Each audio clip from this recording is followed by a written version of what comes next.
आजकल एक नया ट्रेंड चला हुआ है। कुछ लड़के स्टूडियो में बैठ करके मोटे मोटे माइक लगा करके एक प्रश्न करेंगे और दूसरा उसका उत्तर देगा। और नया ट्रेंड क्या चला हुआ है, ये लड़के धर्म के विषय में अपनी अपनी राय देंगे और राय भी उल्टी सीधी। जैसे एक नया ट्रेंड इस समय चल रहा है गीता के एक श्लोक को लेकर के। श्लोक है चातुर्वर्णम मया सृष्टा गुण कर्म विभागशः। जिस श्लोक में भगवान ने वर्ण व्यवस्था के विषय में बताया है कि 4 वर्ण है और इसकी सृष्टि मैंने की है। तस्य कर्तारम अपि मामा विद्य कर्तारम अव्ययम। और मैंने सृष्टि कैसे की है, तो गुण और कर्म के आधार पर। अब ये लड़के क्या कर रहे हैं, इन्हें कोई मतलब नहीं है कि अर्थ सही हो, इन्हें बस बोलना है। और क्या बोलना है, तो जो इनकी प्लानिंग है उसे समाज में रखना है। इनका ये कहना है कि जातिवादी कुछ नहीं है, कोई जातिवादी नहीं होती है, जाति जन्म से होती ही नहीं है। हम जिस जाति के कार्य को करेंगे हम उसी जाति के हो जाएंगे। यानी कि मान लीजिए यदि एक व्यक्ति अपने जीवन में 10 बार अपने काम को बदलेगा तो उसकी जाति भी 10 बार बदलेगी। मान लीजिए कोई गुप्ता जी हैं, वो पहले पुलिस में थे, तो इनका ये कहना है कि वो गुप्ता जी गुप्ता यानी बनिया नहीं है, वैश्य नहीं है, वो क्षत्रिय हो गए। कोई क्षत्रिय है और वो मान लीजिए पूजन पाठ करने लगे, कर्मकांड करने लगे, प्रवचन करने लगे, तो वो क्षत्रिय ने, वो ब्राह्मण है। कि जाति जन्म से नहीं है, जाति कर्मों से है। अरे भैया क्यों सत्यानाश कर रहे हो? जब नहीं जानते हो तो क्यों बकवास कर रहे हो? व्याकरण तुमने पढ़ी नहीं, संस्कृत का अध्ययन तुमने किया नहीं और बड़े बड़े बयानबाजी कर रहे हो। अरे नहीं जानते तो कम से कम उन महापुरुषों को सुन लो, शंकराचार्य जी को सुन लो, जिन्होंने अपने जीवन को इसमें लुटा दिया है। वो तो ऐसी बात कह नहीं रहे हैं।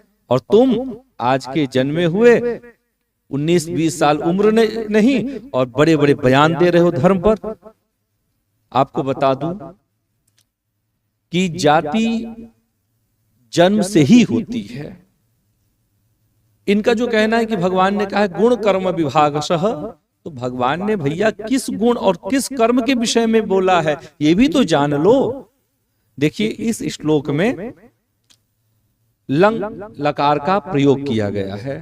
संस्कृत में लकार होते हैं, जैसे आपने हिंदी में या इंग्लिश में टेंस पढ़ा होगा, तो उसी प्रकार से संस्कृत में भी टेंस होते हैं। उसे टेंस को ही लकार बोलते हैं। जैसे भूते लुंग लंग लिटस तथा, भूतकाल का जो टेंस है उसका नाम है लंग लकार।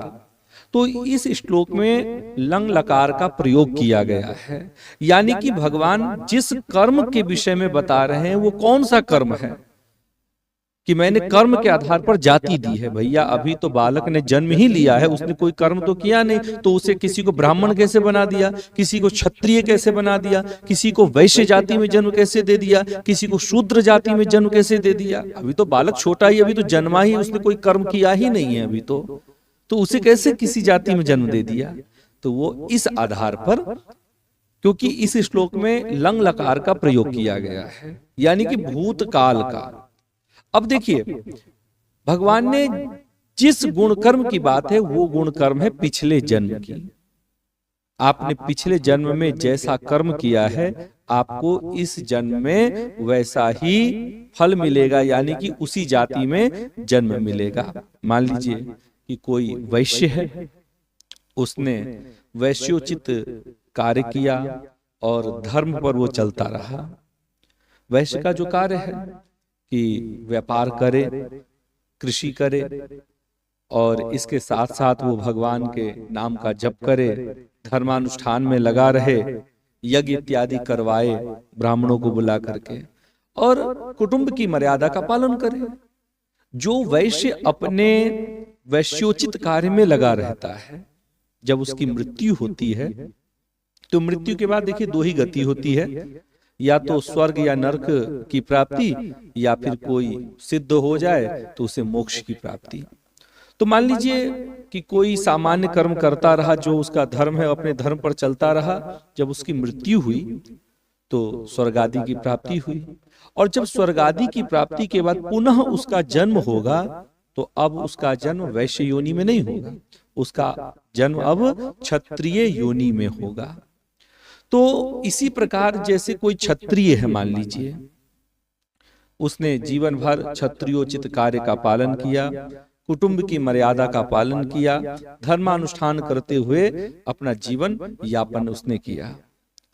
अब उसकी जब मृत्यु होगी, मान लीजिए वो कोई पापी नहीं, सामान्यतः वो अपने जीवन को जीता रहा, अब जब उसकी मृत्यु होगी तो उसे स्वर्ग की प्राप्ति, कर्म के अनुसार जैसा उसने अच्छा बुरा किया है उसी प्रकार स्वर्ग नरक इत्यादि की प्राप्ति, और जब पुनः से उसका जन्म होगा तब उसे ब्राह्मण वर्ण में जन्म मिलेगा। ये सिस्टम होता है। यानी कि अपने जातिगत आप कार्य को करते रहेंगे तो मृत्यु के बाद जब आपको अगला जन्म मिलेगा तो आप अपने से ऊपर के योनि को प्राप्त होंगे, अपने से ऊपर के वर्ण को प्राप्त होंगे।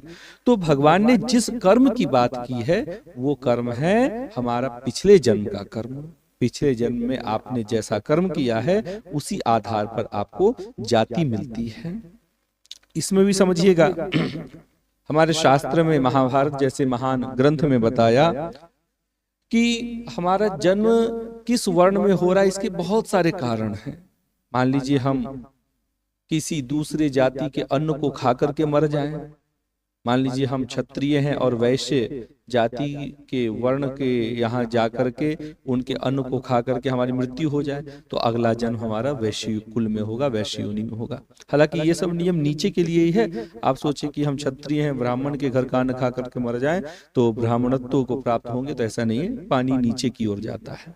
तो भगवान ने गीता में जो ये बताया है कि गुण कर्म विभागशः, भगवान ने आपके पिछले जन्म के गुण और कर्म को देखा और उस आधार पर आपको इस बार जन्म मिला है भिन्न भिन्न योनियों में, भिन्न भिन्न जातियों में।